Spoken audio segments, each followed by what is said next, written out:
Hi guys. So this is 80 level roundtable, and today we have Josh Lynch and Billy Matjiunis. Billy, I think I did something wrong with your name, but I hope No, you it's all fix it. good. All Fix it. good.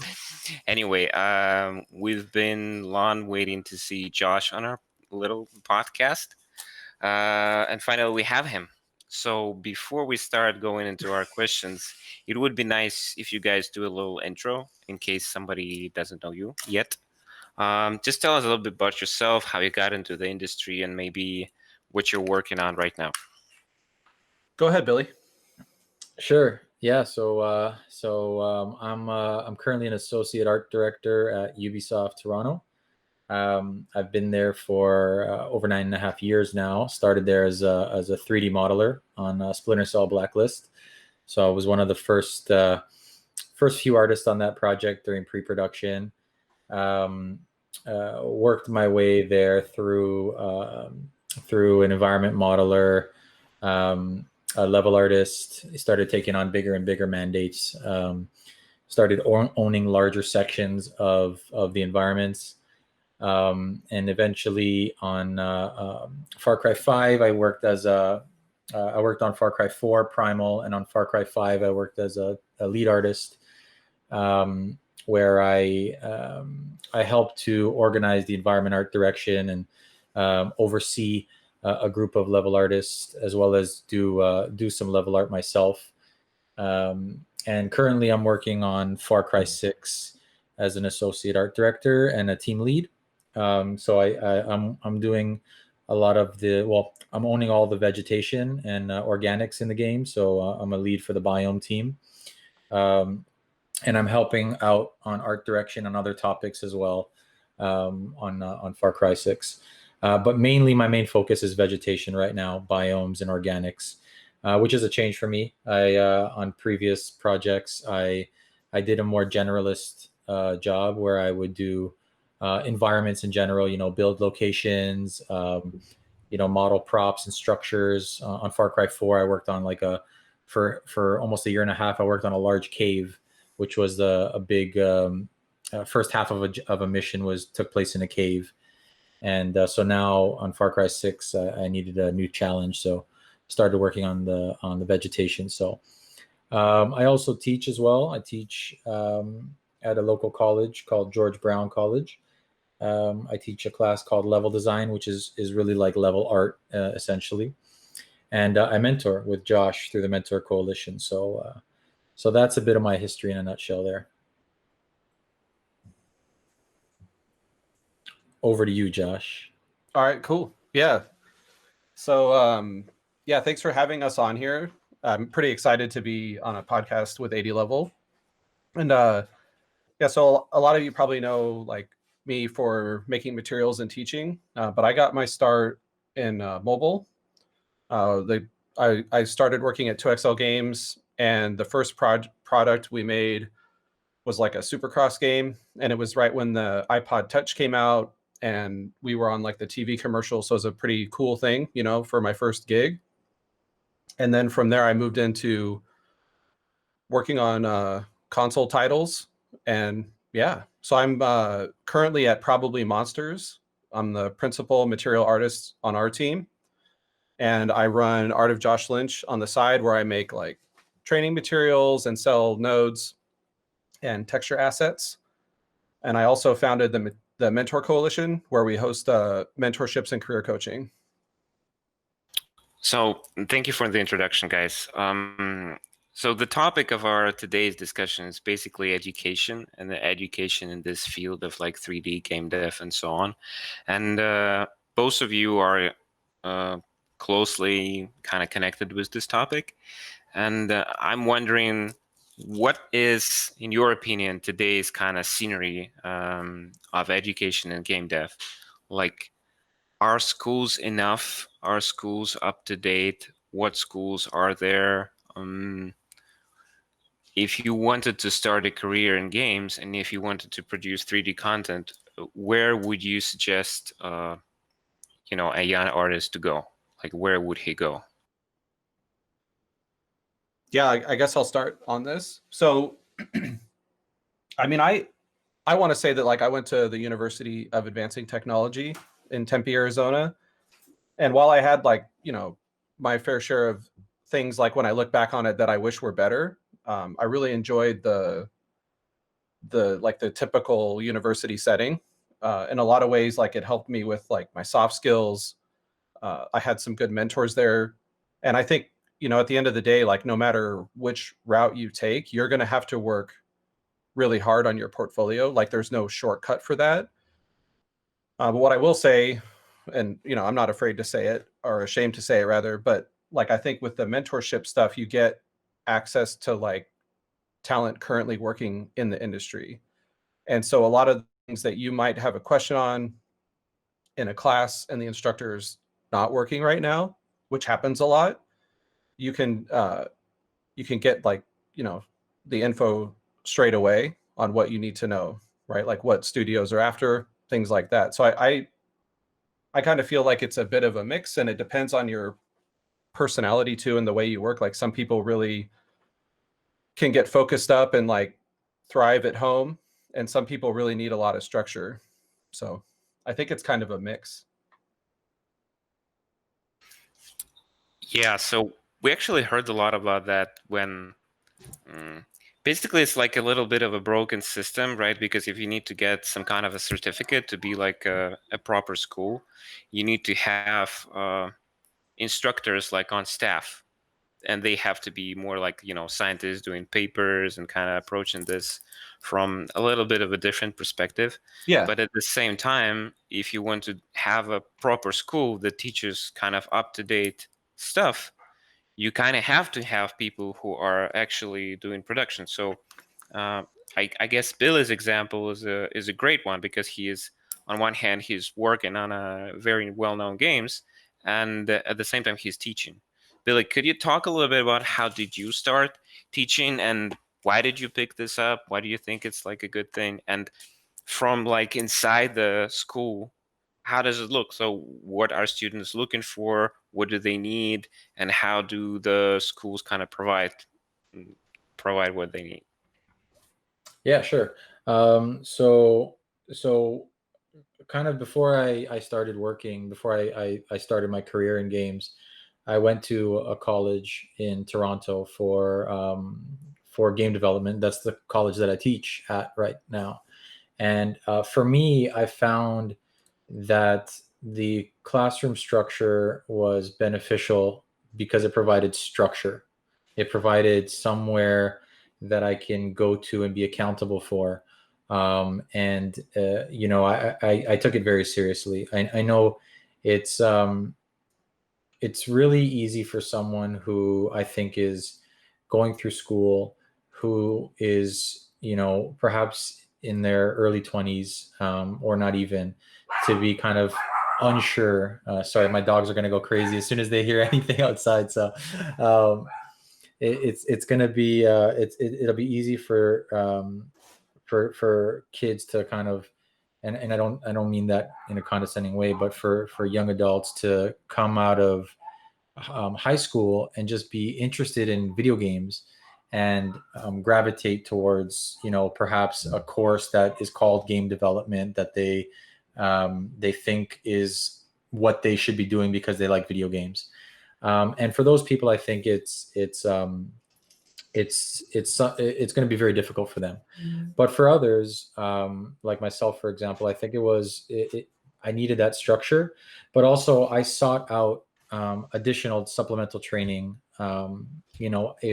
If there were things like the Mentorship Coalition when I was in school, I would have taken it in a heartbeat, because what it does is it provides you a bit of an advancement. It kind of gives you, it allows you to do stuff that perhaps not everybody else is doing, and it gives you a bit of a boost. So when I was in school, there was like digital tutors, and there was other online kind of training to kind of supplement your school work. And I had really great teachers, and I had some of them that ended up starting their own studios, and they're wildly successful. And there are others that were just academics, but were very, very good mentors and very good provided very good guidance for me. So when I started working at Ubisoft, I kind of kept in touch with some of the relationships I made and the friendships I made, and I was invited to teach a class. And that was about, I would say, 6 years ago now. So I've been teaching for probably about 6 years now. And it's usually 1 or 2 classes a week, 3 hours each class. So it's one class from a student's entire kind of course load. So they might have perhaps maybe 3 classes a day, and I'll be one of them of the week, right? So they'll have 3 classes a day, 4 days a week, or 5 days a week, and I'll be one of those classes. And for me, like I try to constantly provide the most up to date coursework for them. And it's very difficult because, as we all know, right, games move really, really quickly. Like I remember when I was on Far Cry 4, we were using Photoshop and Endu and Crazy Bump and the NVIDIA filter to generate normal maps, and PBR wasn't a thing yet. But by the time we finished that project, people had already started becoming power users almost in Substance.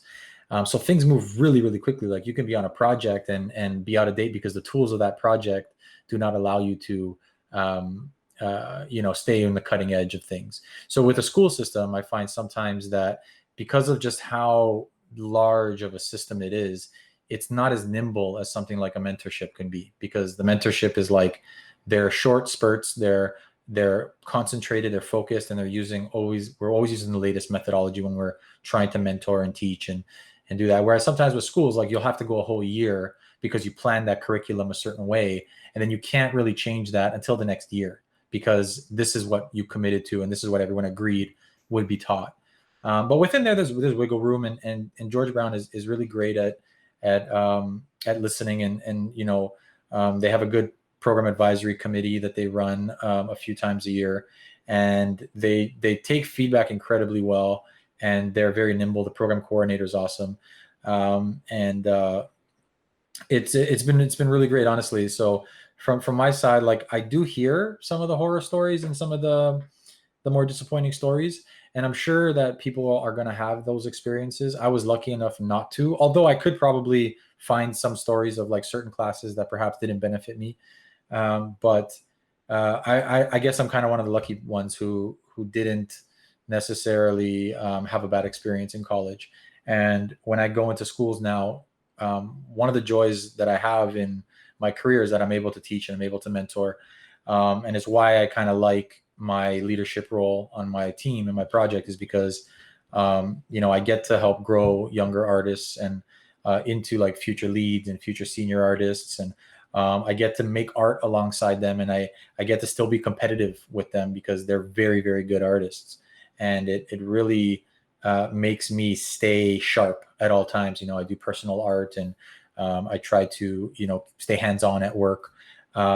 So I mean, for me, I've seen both sides, and I've heard the horror stories and I've read the horror stories. I guess I'm just one of the lucky ones who didn't have a bad experience, and I try to keep my teaching at the colleges positive, current. But yeah, I mean, it is one of those things where, like, I think a mentorship like the Mentor Coalition is very, it's very current. It's very nimble. We don't have to account to anybody. Like, we're teaching stuff that I use at work. Like, I'll use the techniques at work that day, and then I'll teach them on the Saturday. I usually do my calls on the Saturday or Sunday. So yeah, I mean, Josh, please chime in. Yeah. That kind of that's my thoughts on it. Yeah, to add to what Billy said, you brought up a lot of really good points, man. I think one thing I want to add to that is, like, in addition to things being current, like when we host a mentorship, right, we are like focused on what you're after at that time, right? Or we help you try to figure out like where you need to level up. So it's not, a lot of times you might sign up for a course and maybe the thing that you were hoping to cover or really you need some extra help on was only touched on like 1 week, and maybe even for part of that class. With a mentorship, you could talk to one of the mentors and say, I need this, like, I need to level up on this maybe for all 6 hours, right? So it's really cool that way. Like a lot of mentees that we have that come through, they are students themselves, like from all over the world, or they're people like working in the industry currently, which is really cool to me. But yeah, a lot of people that come through, they are like, they kind of use it as an accent, like maybe one of their courses didn't touch on, like I said, touch on something they were really after, and they come to us to help level that up. Yeah, so you guys touched on the mentorship program like a couple of times already, and my question is, so where did this idea come from? Because it seems to me that mentorships are kind of something that happens inside the company when there's like a senior and he kind of helps the juniors and so on. And you decided to kind of take it outside of just like one structure and allow everyone to join and to kind of take part in this. So it would be nice to hear like, how did this idea come to you? How did you decide to build this? And what Yeah. were like the points that kind of moved you in that direction? Like where did you see the need for this kind of service? Yeah, no, I'd be happy to go over that, like kind of the founding of it, I guess. Um, I I've been doing mentorships, like whether it was for myself or with the Mentor Coalition for 4 years this September, and so it's been really rewarding, right? And I think we're almost at 2 years now for the Mentor Coalition, and what's really interesting for me is, like, I was doing them on my own, and I'm not the first person to host a mentorship by any means. Some of my friends were hosting them, and that's honestly where I got the idea. But what I found over time was I would talk to a lot of my peers, and they would be really passionate about teaching or like what they would want to do. And actually, I remember hanging out with Billy at GDC a couple years ago, and Billy's a big part of this story. Actually, like we were talking about different things and like what we could do, what could be done, and I just founded this and asked him, "Hey, would you be interested in joining me and trying this out?" And yeah, Billy was one of the first people to be with us on the Mentor Coalition, and I'm really thankful for that. But yeah, I saw this thing that I felt like there was a void in teaching. Like everything was pretty traditional, and I saw that there was like a big demand. Like honestly, like I would describe it as insatiable almost for mentorships. Pretty much all the mentorships we host every month sell out, which is really awesome.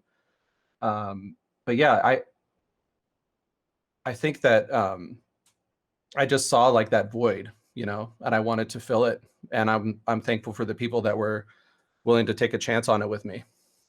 So can you tell us a little bit about who are your main clients? Like you mentioned, they could be students, it could be people who are already kind of working. Yeah.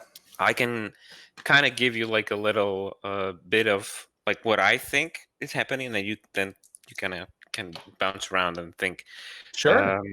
Because on my end, I see a lot of people who are in need of a quality jump in their Yeah. work. Yep. That there's like for example, they've been working a lot in mobile games or in some other stuff, but like they Yeah. want to do like big stuff. They want to be doing like God of War and all that kind of Yeah. crazy games. Sure. And then they kind of apply to different mentorships, or they do courses, or they buy tutorials, and they try to grab like every bit of education. So Yep. from your perspective, like how did that going on like with your clients? So yeah, a lot of the mentees that sign up, they are students. I mean, we've had people that like we I remember this mentee emailed me, and he's like trying to decide between going, the traditional route, or he wanted to see if he could take like a series of mentorships with us. And so, I kind of talked to him a little bit about what he was after, and his issue was like, I work a lot, right?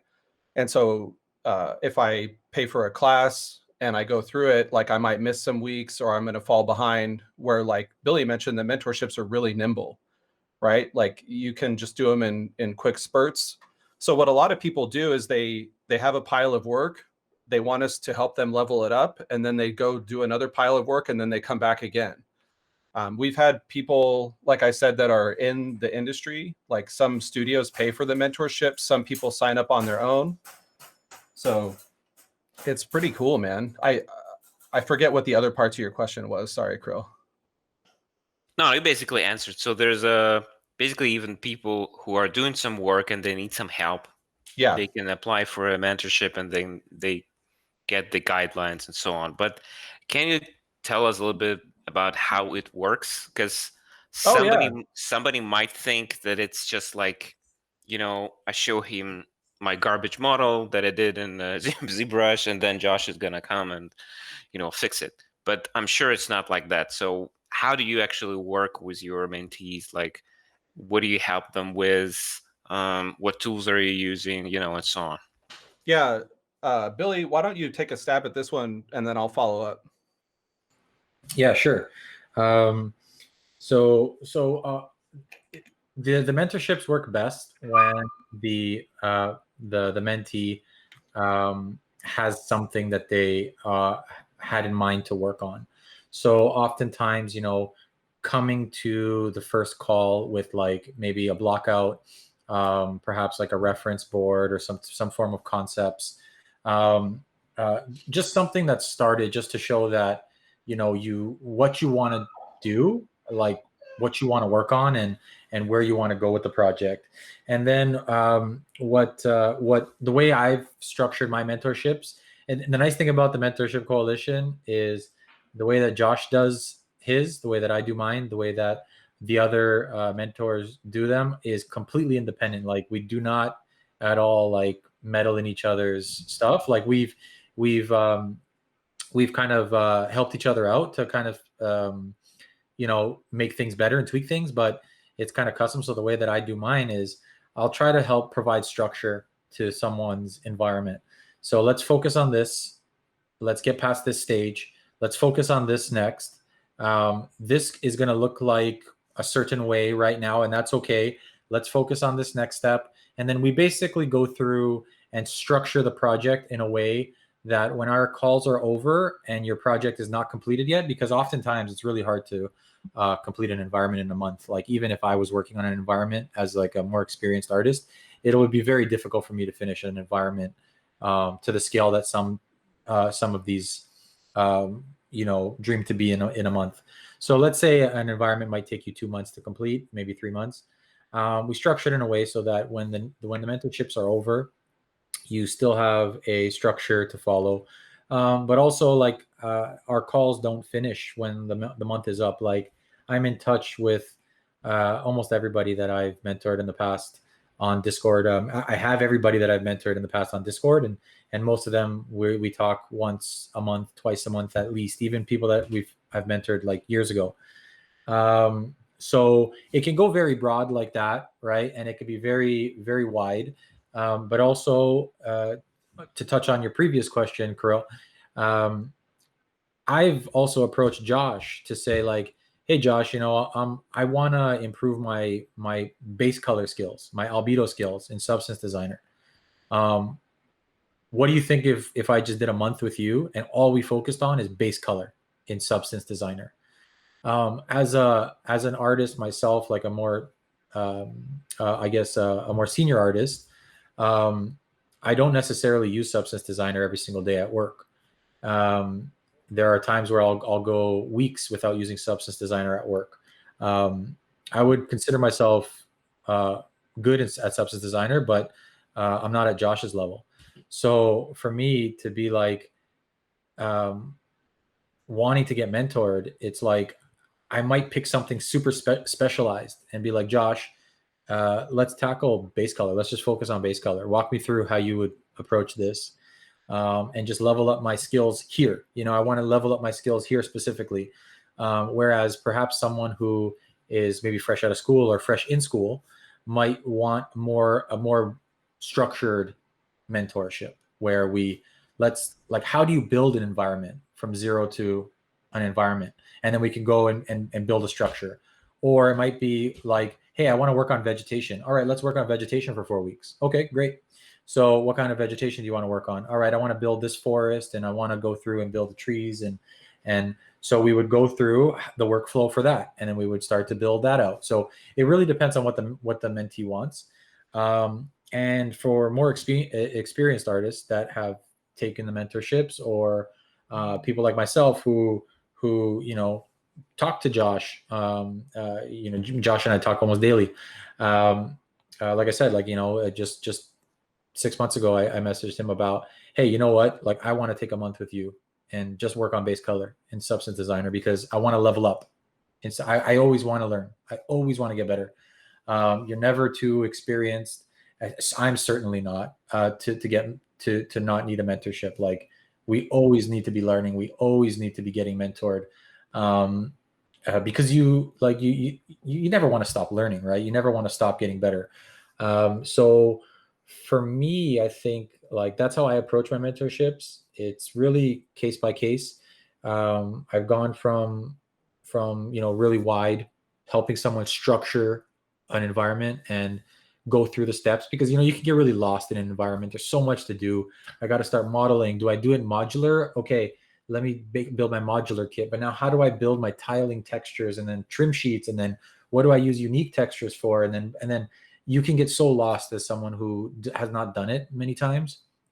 So I can help someone put structure to that and get through those barriers. But then also, like I said, we could focus on something super specific. So Josh, maybe you want to talk a bit about your the way you handle your mentorships. Yeah, sure. So, Kirill, just chime in anytime if I'm not answering the original question in any way. No,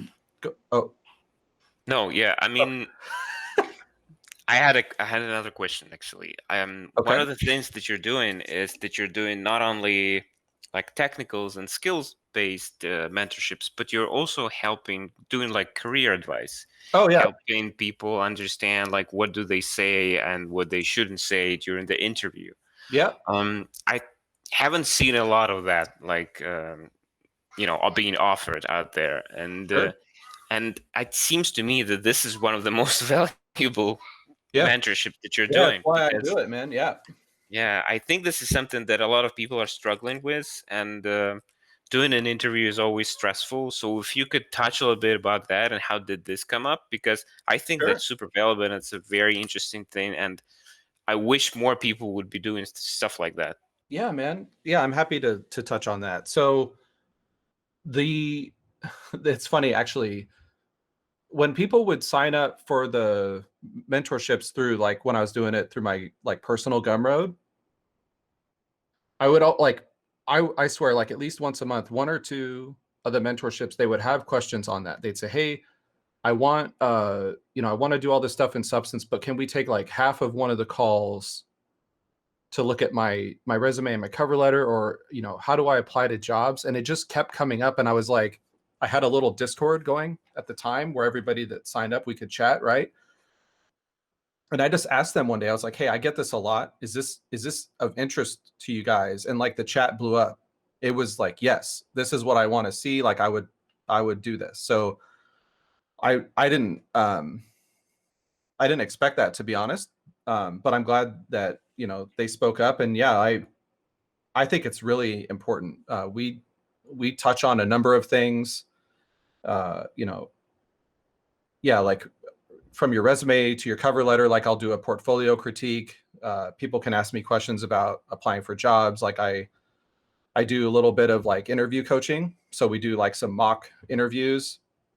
I give them a little bit of feedback on how they answer questions, how they sound, because some people just get really nervous, and then that's okay, right? I'd rather you fumble through things with me, like in a safe space where I'm here to like help you and kind of reassure you and say like, this is all good. I've been there. Don't worry. It takes practice, right? And so I've sat in on a number of interviews. I've done interview, like I've been interviewed, right, by teams and studios, and then I've been on the other side of that. So yeah, I think it's super important. Yeah, I think a lot of people actually struggling with that. So the way that you're doing that and kind of Yeah. approaching that and explaining, and also helping with the portfolio reviews and so on. Yeah. That's super important, because I'm kind of on that like receiving end right now. Like when we launched the 80 level RFP and started kind of reviewing all the submissions that we're getting, I was a bit shocked, because I'm not a recruiter, right? I wasn't going like through a lot of like job postings, submissions, and stuff like that. But sometimes the stuff that I'm getting is just stellar. It's just great. But sometimes it's just, it's like even not a beginner level. And it seems to me that a lot of people do not even know how to present themselves like in a correct way, right? Because you can see portfolios with like very old work, or you can see portfolios where everything's kind of nice, but then they get some piece that shouldn't be there. It's not thematically connected. It's not connected in any way by the tools, and it's just sort of like out of this whole picture. And I'm wondering if you guys could give some maybe advice outside of the mentorship right now, but just to give some general advice to people who are assembling their portfolios, who are trying to make themselves hireable. How do they do this? Like, what are the main mistakes that they should avoid, or what are the things that should be included into the portfolio, how it should be presented? Like, if you could share some of that, it would be amazing. Yeah, I think just real high level, you want to keep it pretty clean, right? Like, and I would recommend focusing on, quality over quantity. There's a lot of advice out there. Okay, like a lot, right? On what to do, True. what not to do. Like, don't do this website, do this website. I would say like ArtStation is your friend. It's super clean. Recruiters and leads, art directors look through that all the time. I would say, like, just handle yourself in a really professional way and present yourself as such. Like, there's a lot of times where people, they get a little wild on social media, and you never know like who's going to see something that you posted or remember it, or you got in an argument, and then all of a sudden like 2 years later that person's the hiring manager, and it's like, it's kind of awkward. So just like, that's not like a portfolio advice. That's just a little bit more like, just everything's visible online, Yeah, life advice.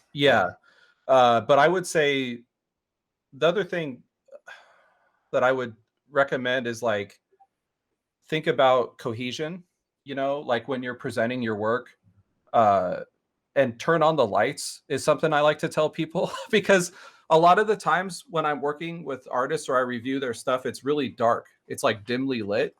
And it's really weird to view it that way, right? Like, you've done all this work, like, show it off, And so we kind of go over that a little bit. Billy, what do you think, man? Yeah, I think that's it. Also, I think like consistency. You mentioned Kirill. There's oftentimes there'll be like 5 pieces on someone's portfolio, and 4 are really good, and then 1 is just it feels kind of like filler. Actually, the first thing I do on in all of my mentorships, literally the first call, is I'll ask the person, "Hey, would you like to just go over and have a quick portfolio review?" Assuming the person has some kind of portfolio. And usually we'll spend the first hour just reviewing their work. And because a lot of times, the person might have 4 or 5 pieces on their portfolio that are like 80% of the way there. And by removing 1 piece and updating the remaining 4, you can have 4 pretty nice portfolio pieces. Yeah. So oftentimes, like, I'll do a portfolio review with the person on the first week, if they're comfortable with it. Otherwise, we'll do a portfolio review perhaps later on in the calls, and focusing on consistency, focusing on presentation. I think like a lot of times when it comes to presentation, people rush that part, and that's probably one of the most important parts. Is the last part, is the last 10%, the last 15%. Is making sure that like, where's your logo, where's your name on your portfolio post. How consistent is it with your other posts? what kind of fonts are you using? Like, how clean is that final presentation? Because that says a lot to your ability to really kind of see the big picture. And by big picture, I mean, like, how are you marketing yourself and how are you branding yourself as a professional artist? And I think it's like trying to essentially pull the camera back, where they're not just looking at their work through a tunnel, but looking at it as this cohesive piece, as Josh mentioned. I think is really important. And it's funny because getting to that point is the hardest part. Like, when you're in school and you're taking a mentorship and you're learning, part of it is you're trying to get better, right? You're trying to get better technically at executing. But the majority of that is actually drawing a connection between what you're seeing and what you think you're seeing, right? Because oftentimes, like, a part that makes an artist improve is not that the artist gets better at making art, it's that the artist gets better at critiquing what they're looking at and understanding what they need to do to make it look like what they want it to look like. Because really all we're trying to do is make stuff look like stuff, right? Like, Yes. when Josh is making a rock wall, he's trying to make it look like those references that he's looking at. And part of that is understanding what nodes to use and how to strategize the graph. But a big part of that is seeing what's there and what's lacking and what you have to bring into that piece.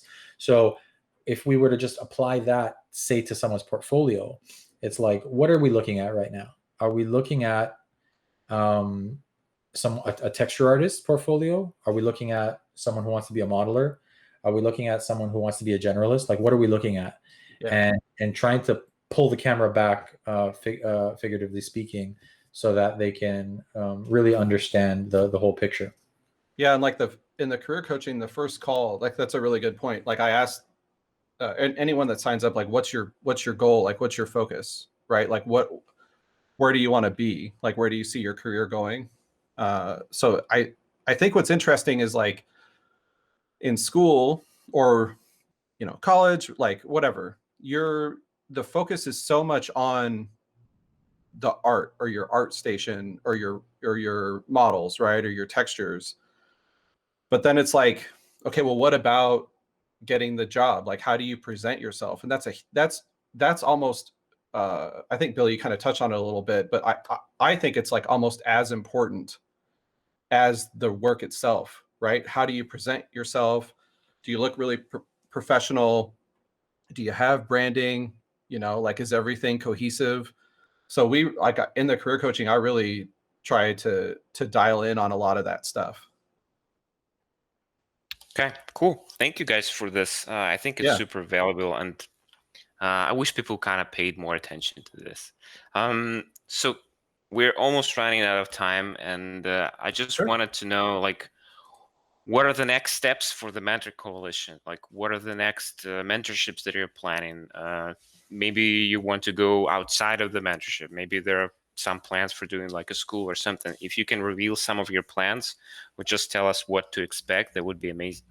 Yeah, sure. I'd be happy to. I just want to say, like, for me, I'm always looking for people to join the Mentor Coalition. We started out pretty focused on art with some level design, and that's really cool, right? But I'm always looking for more disciplines, more talented artists or developers or designers, tech artists, whatever, that have a passion to share their knowledge and how to navigate this industry and their disciplines. Because within each discipline, it's super confusing. Like, you talk about tech art and it's like, okay, but which kind? And it's like, okay, so just even that is, like, really interesting to navigate. And then how do you sell yourself as a good tech artist, and which area of tech art are you wanting to get into, right? So that's just an example, but I would really love to have more tech artists join, more designers, scripters, right? Like engineering. I mean, I really want to grow it to be bigger than it is right now, but at the same time, I'm pretty cautious to grow too much. As Billy mentioned, we talk a lot, and I'm really cautious to like not overdo things and spread the mentor coalition too thin or the mentors themselves. So I try to be really accommodating to everybody that's involved. But yeah, we're definitely looking to grow. So if you're listening and you're like kind of curious about it, just shoot me an email. If you go to the Mentor Coalition, you can email me directly, and I'd love to hear from you. Cool. Well, thank you guys for this talk. Thank you for having us. And anyone who's listening, please go to the description to this video, and then you'll be able to click the link and go to Josh and Billy's mentorships and check them out. And there's a ton of other mentorships out there, so it's always interesting. Cool. Well, thank you guys, and hope to see you again. Yeah. See ya. Thank you. Thanks, guys.